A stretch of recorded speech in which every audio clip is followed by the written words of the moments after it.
Okay, so you all have heard this from us over the last couple days, and the last couple years. For most of you who followed our work, we feel that the work that we've done at Future Music Coalition with our partners in air traffic control and others, involved in New Orleans, going down to New Orleans, learning about that community, learning what we can do to help connect that community, connect artists to New Orleans recovery, and just essentially helping, doing whatever we can to facilitate the health of the New Orleans community is the most important work that we do. And a lot of you saw that last night in the concert that we did over Rockville Hotel. You've heard it through Yeah.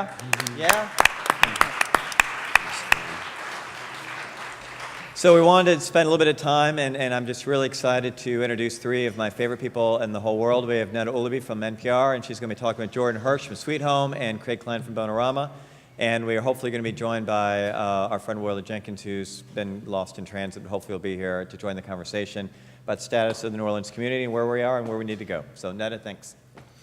So we're going to start off just by asking Jordan a little bit about the organization that he runs, which is Sweet Home New Orleans. Every year, the organization puts together a State of New Orleans community report. And just to get us all on the same page, Jordan, would you tell us a little bit about some of your most recent findings? And in particular, I wanted to ask you about the ones that surprised you the most. Sure. We put out a report to coincide with the fourth anniversary of the flood about a month or so ago. And we found that 80% of the pre-Katrina music community was back in the greater New Orleans area, which is a really astounding success in our minds. There's still, as our report details, there's still a lot of work to be done getting people back to their pre-Katrina neighborhoods. New Orleans music is in many ways a product of particular families living in particular parts of town, and there's a long-term work to be done in making sure that artists are able to get back into their communities where they can interact with each other and transmit this culture to a post-Katrina generation. But surprising findings for us, the level of gigs available to working musicians, and I'm sure Craig can testify to this, is really way down. And the lack of a paying audience for live performance is one of the biggest economic challenges to the recovery of this community. But we were surprised to see that due to the recession, did not reduce the number of gigs that are out there for performing musicians, which is another encouraging sign in a sense that this did not knock us back. It slowed the rate of progress, but we've got a toehold and we've got a critical mass of people in town, and our challenge now is to help them become sustainable economically and help them put themselves in positions to transmit their culture. Would you share a couple of your findings about the cost of living for musicians, what Sure. you learned about income? Yeah, average income for a Sweet Home New Orleans client, and we serve professional musicians as well as Mardi Gras Indians and Social Aid and Pleasure Club members. Average income is about $18,000 a year. It's not a lot. And that's not from music, necessarily. Correct. Professional musicians still hover, whose income comes primarily from music, does still hover in that range. And cost of living is up, rents are up, about 40% above their pre-Katrina levels, depending on who you ask. And cost of living is up across the board. And wages are recovering slightly, but still below their pre-Katrina level. And the number of gigs per month that are out there, the number of bodies that can fill a room is reduced. There's fewer people living in town. There's far fewer people visiting. And so there are immediate financial shortfalls that a lot of people in the music community face. If someone gets in an accident, if a spouse is hospitalized, if the car breaks down and you can't get to your gig, these are sort of daily crises when the community is living so close to that tipping point. I was horrified to hear not too long ago that the New Orleans Musicians Clinic, which got its last federal payment just this last month, and it's cutting all of its mental health services. And a question that I have for both of you is, anecdotally, can you tell me a little bit about how musicians are surviving in a very fragile network of support that's been damaged not just by Katrina, but by the recession, where donations, where funding has dried up for many of the services that you provide and has affected people you know? Yeah, well, the good thing about New Orleans is that it's easy to make a living there as a musician. And the cost of living is a lot less there than it is in a lot of other places. So musicians in New Orleans, there are hundreds of guys that just live and work and play in New Orleans at brunches and on boats and things like that. So it's relatively, you can get by playing music in New Orleans, but it's a struggle, It's not an easy task being a musician anywhere, but in New Orleans, especially after what has happened over the last 4 years, like Jordan said, it's slowly moving back to where it was, but we still have a long way to go there. And the Musicians Clinic in particular is a really critical service. In the neighborhood of 3/4 of our clients don't have insurance, and a number of particularly elderly folks have a lot of chronic issues, diabetes, some issues related to their performance. I mean, if a singer can't get to the dentist, that's a problem. And mental health is a huge issue for everybody that went through the flood, and for the music community in particular, because of the added financial stress of the last 4 years on top of losing loved ones and belongings and everything else. So, Sweet Home New Orleans employs social workers and case managers to help our clients get a handle on their situation to the best of our ability, but that clinical piece that's threatened is scary, because it's a really vital service. Also, one other thing, I don't know if you're not familiar, but the Musicians Clinic it's free health care for musicians in New Orleans, and it was going on before the storm, and after the storm, it's trying to get every musician in New Orleans to come in and get a checkup or whatever. So it's a really important, piece of the music scene in New Orleans, keeping musicians healthy, that way we can keep playing music. Willard, I'm Neda Ulaby, could I ask you to introduce yourself? Yeah, I'm Willard Jenkins. For a long time, ever since the hurricane, there's been talk about music as being one of the primary drivers of the economic redevelopment of New Orleans. And that has had some kind of interesting iterations, right? Like the Hyatt was going to privatize jazz with this jazz center, right? And then there's been plans for a national jazz museum that seem to be kind of permanently in limbo. How would you like to see music being used to help New Orleans become a city of the future? Speaking to me? Yeah, sure. You put me on the spot immediately. How would I like to see music being used? As part of the engine of economic redevelopment for the city.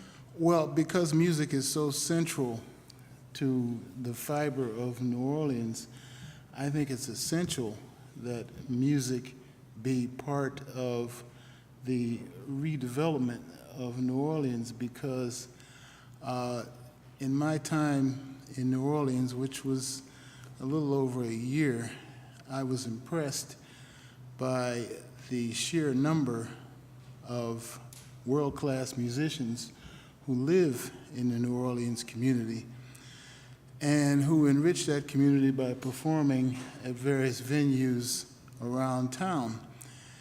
And it just seems to me that if music is not a central part of the redevelopment of New Orleans, it's a tremendous missed opportunity, because you can say a lot about New Orleans. I like to liken it to the land of yin and yang, but fortunately the yin far outweighs the yang.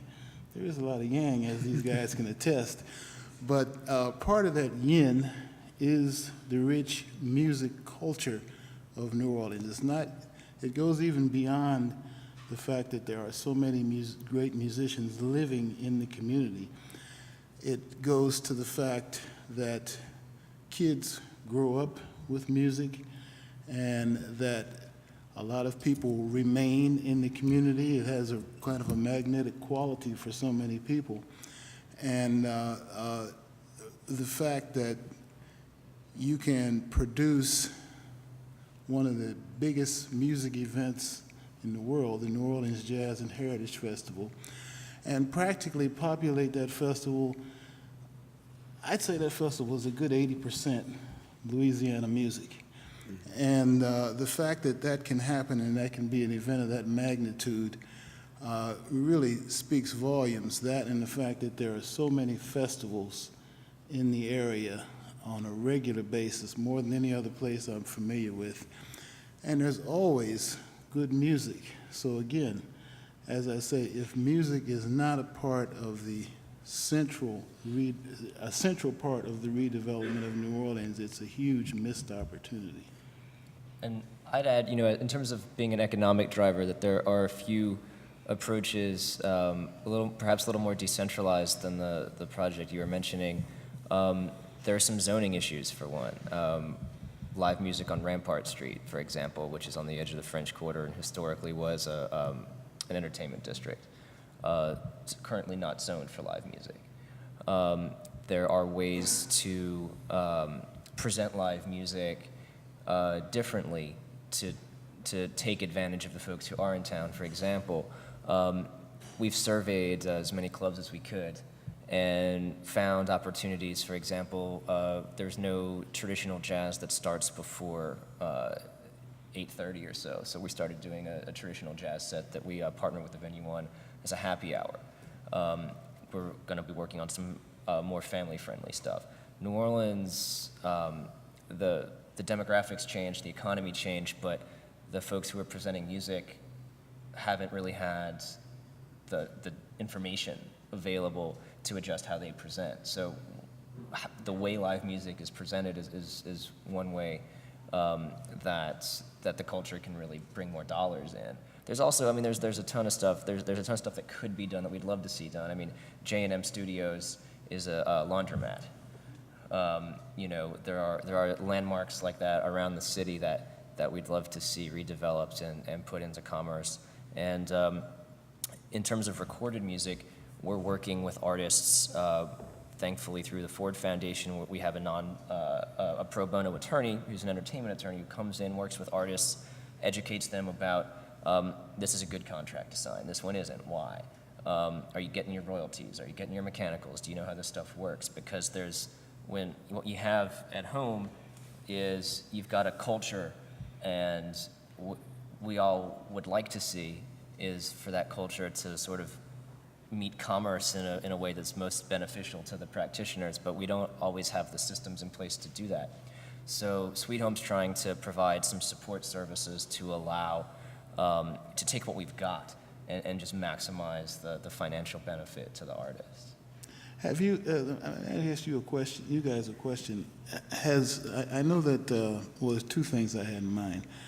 Number one is that when I was there, the screws were really being tightened as far as street parades and as far as commemorative parades, either for funerals or whatever the case may be. Is that still, are those screws continuing to be tightened? Because that whole level of street music is so central to New Orleans culture. Have there been any positive efforts to push back on that? I think it's better than it was. Willard's talking about a couple of second lines that they had for a musician that died, was killed, and they had in New Orleans in certain neighborhoods, in the Treme neighborhood, when things like this happen, the brass bands would get together and play and celebrate this person's life. Well, the police came, arrested some of the musicians, and it caused a big problem, because this is something that had been going on for a lot of years in this neighborhood in particular. The community sort of went into an uproar and caused, just brought some light to the fact that it's not right to have police come and bust up a second line. It's not invading on anybody's privacy. I think that it did bring some light onto the fact that the police were being a little bit harsh in some of these cases, and it seems like it's eased up a little bit. Yeah, Sweet Home's provided funding for, let me think, because there's been 3 since we did our report. So it's 115 of 118 second lines that social aid and pleasure clubs have put on the street since the flood. And we were involved directly in the lawsuit that the Social Aid and Pleasure Club Task Force brought against the city. because the cost of a permit for a second line parade, and second lines are just absolutely vital and fundamental parts of the music culture of New Orleans, and they take place on public streets, and so there has historically been a tension between this cultural tradition and the administration of the city or the NOPD, and the cost of a permit went up more than 300% in the spring of 2000, and man, it's been like, can you tell the years apart since the flood? Because I can't. It was right after. and so what we've done is provided funding to try to offset that increase, because a second line parade is put on entirely by people within the community, and it's not people of means. I mean, it's the people whose income is at around that $18,000 annual level are putting on these really extravagant. I saw Craig, you were play out for Black Men of Labor, right? And they cost a lot of money to Yeah. put these second lines on. Basically, the police want to be paid to escort these second lines through the streets. I mean, it's almost like Not that they need an escort. they don't need an escort, no, but the police want to get paid. Yeah. Right, So right. the issue has been, where does the financial responsibility fall? Is it on the folks who are participating in this century-old plus tradition, or is it on the city itself, or how does that work out? And the social aid and pleasure clubs organized themselves into a task force that was able to take the city to court, and the city settled, and the permit fell. It's still $2,000. Which is way too much. I mean, And the other issue that we're looking into on this front is there's no city ordinance. There's a city ordinance for Mardi Gras crews that protects their right to be on the street, and there's no parallel ordinance for social aid and pleasure club second line. So that's another another fight for the future. But I'd say overall, since the lawsuit, it has improved. We'll see. We're going to have a mayoral election coming up, and the new administration, I think, and the new police chief will have a lot to say about what happens next. Well, the second thing, excuse me for interrupting. The second thing, I was wondering, I know that the New Orleans Jazz and Heritage Foundation has been involved in some efforts to better position New Orleans musicians and bands as far as export possibilities, exporting them to other events around the country and around the world. How are those efforts going? Because, I mean, those of us who present festivals, as I do, in different places in the country, really would like to have a better source of access to New Orleans music. I mean, is that an ongoing effort? Well, the Jazz and Heritage Foundation, they haven't used Bonerama as an export. We play at the festival. Mm-hmm. But they do use a lot of New Orleans musicians too. Well, you guys get a lot of play anyway. You're one of the fortunate bands. Yeah. They do. They send out a lot of brass bands, a lot of Indians to different festivals all around the world. So they do really, really good stuff. Well, Pardon me, we have just a few more minutes. Are there any questions from the audience? Yes, sir. Just a logistical question. Do you have these studies online? Is there any way you Yeah, can get a hold of them? thank you for, I should have mentioned that previously. SweetHomeNewOrleans.org. There's a PDF available for download right on our homepage. And I may have one in my bag if you want to catch me afterwards. and as far as service to musicians, this organization, Sweet Home New Orleans, is a model for the rest of the world, not just the country. Thank you.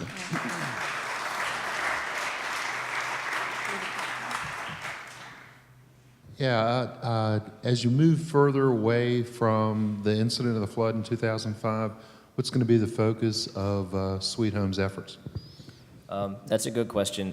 What we're doing now is we have not slacked off on the volume of case management that we do on a daily basis of, the Mardi Gras Indian who was in last week, whose suits were going to be auctioned out of a storage facility and thrown away if we didn't have $300. This kind of stuff is a daily occurrence. And so what would hope to do is stay on top of that from a social service standpoint and expand in other directions simultaneously. For example, the professional development work we're doing with the entertainment attorney, we're hoping to expand that. We're hoping to create more and more gigs in town that are recurring. And that folks, the trick is putting folks in a position where they can stabilize financially. And so we're looking into beefing up our economic development work alongside the social services, so that as we move further out, we're not just reacting to the crisis du jour, but we're setting up the community to earn more money and be healthier altogether. Are you seeing the music in New Orleans, as you contemplate the new populations moving in, people having left, come back, settling in different places in the city, has the music of New Orleans changed? The music has, it has changed a little bit in the fact that more musicians are now mingling maybe in different genres that you would not have done maybe before the storm. I mean, you were forced to play with, I mean, not you didn't want to do it. It was a good thing, So it's definitely nurtured the music in some crazy way. Well, it's interesting because that you bring that question up, because there was some sense at the time that perhaps you could turn the misery equation around a bit and look at the terrible dispersal of so many New Orleanians around the rest of the country as being a way of perhaps broadening that music around the country. And I don't necessarily know that has happened so much, but I was wondering, do you think has the musicians community continued to come back, or have you seen a lot of musicians remain away? Well, yeah, we've got about 80% of the community in the metro area now, and as folks are getting back and making new music, I think one thing I've noticed just as a fan is that there are some folks who are getting a little more, if not overtly political, a little more maybe content oriented in the records that are coming out. New Orleans music has always had a really critical social function to fulfill, but I mean, there were never bounce songs talking about the government before. And, like John Boutte, some of the stuff that he's done,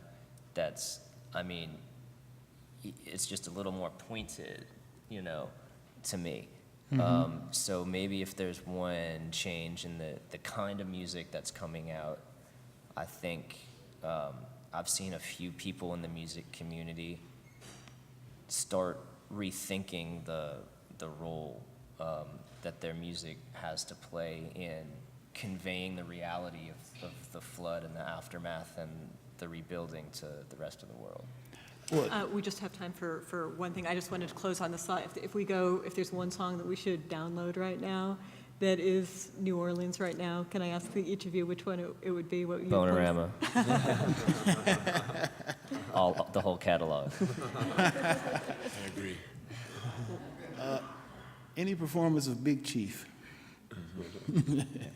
All righty. Thank you so much. Thank you guys so much for coming today. Thank you. Really appreciate it. Thank you, Neda.